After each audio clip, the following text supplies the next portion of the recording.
The longest record commercial flight just took place. Qantas completes record 19-hour flight to test the limits of air travel, New York to Sydney.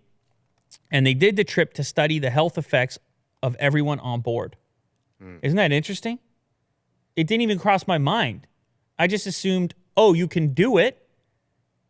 You can hit this new level with the 787. Of course you're going to just do it. But you got to test it out because maybe people go crazy at a certain, maybe after 17 hours or 18 hours, at some point in there, it's just too much. Yeah. The body. It's just crazy town. Yeah, or the jet lag, you know. I don't know. Yeah. Gets worse. Qantas just broke a record for air travel, and it may have helped science in the process. They went New York to Sydney. Jeez. New York to Sydney. 20 minutes. They went New York to Sydney as part of a project researching the effects of very long flights. 19 hours and 16 minutes. The study measured pilots' brain waves, melatonin, overall alertness, and then passengers were gauging the effectiveness of anti-jet lag measures like changes to the cabin lighting and meals. Travelers even participated in exercises to keep their bodies limber. That's a long time. I don't know what the longest flight I've ever been on. Probably Dubai? Where Taiwan? I think my flight to Dubai was the longest I've ever been on. But you can check. You can check that out for yourself. But I think that's like 14 and a half or 15. Oh, no. That's only 13. Air Canada right there, nonstop. Oh, no. Wait a sec. I took Emirates. Yeah, same. 12 hours, 55 minutes. Maybe that Hong Kong is longer. Give me the Hong Kong, Will. Yeah. Ooh, yeah, that's Oh, tough. 16. Cathay Pacific we took. 15 hours, 45 minutes nonstop. Okay, so we did close to 16, but from 16 to 19 is a jump, isn't it? Still. No? Kirk can do it. Kirk's stretching, he's living, he's stretching. Here's the catch though. In order to save fuel, they had to fly with only 49 passengers and crew. Because of a weight thing? On a 787. Because you can only fit so much, like your fuel consumption is relative to the weight of the overall thing. The 787 can hold 280 passengers. And as you know, Will, if you're flying that far, you want to pack that baby. Mm-hmm. Get your money back. You know why?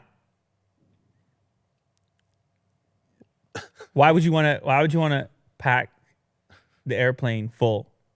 Business. Hey!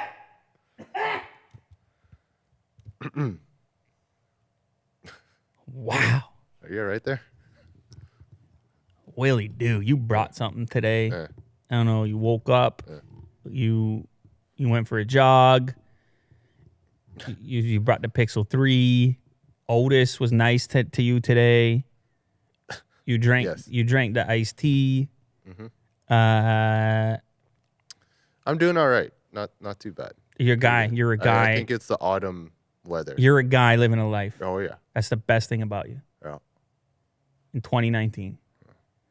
So anyhow, they got to get it up to. They got to improve the passenger count to make it economically viable. Otherwise, these are going to be very expensive tickets, but maybe that's fine too. People pay the premium for the direct because typically you want to go to Sydney, you're going to be stopping.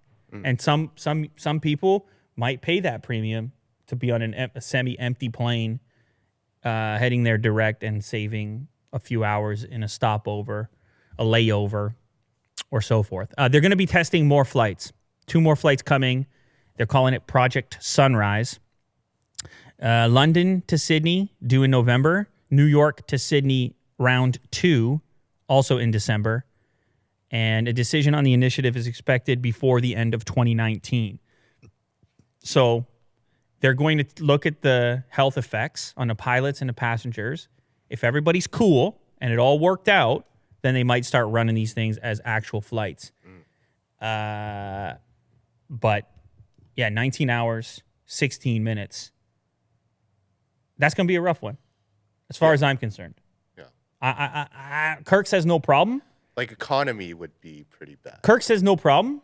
For me, maybe I'm antsy. Maybe I need to. Okay, well, would you rather do a 19 straight or do like what, a 10 and then a layover and then a 9? Yeah, well, that's what people are doing now. I'd rather do 19 straight. I would, yeah. Look. It's not perfect either way you slice it. You got to get really far on the planet. You got to basically go across the whole planet, halfway across the planet, that's Australia for you. So presumably, if you're making that trip, you wouldn't want to be commuting. You wouldn't want to be doing it frequently anyhow.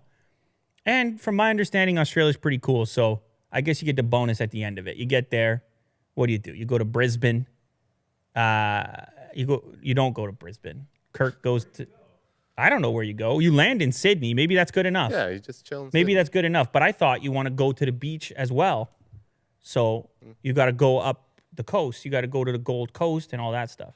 I thought that's what you want to do. I don't know what you want to do with your life. Maybe you want to go. Maybe you want to land in Sydney, go straight to a coffee shop, and hang out for a week. I don't know what you want to do. That's what I would do. That's all you do.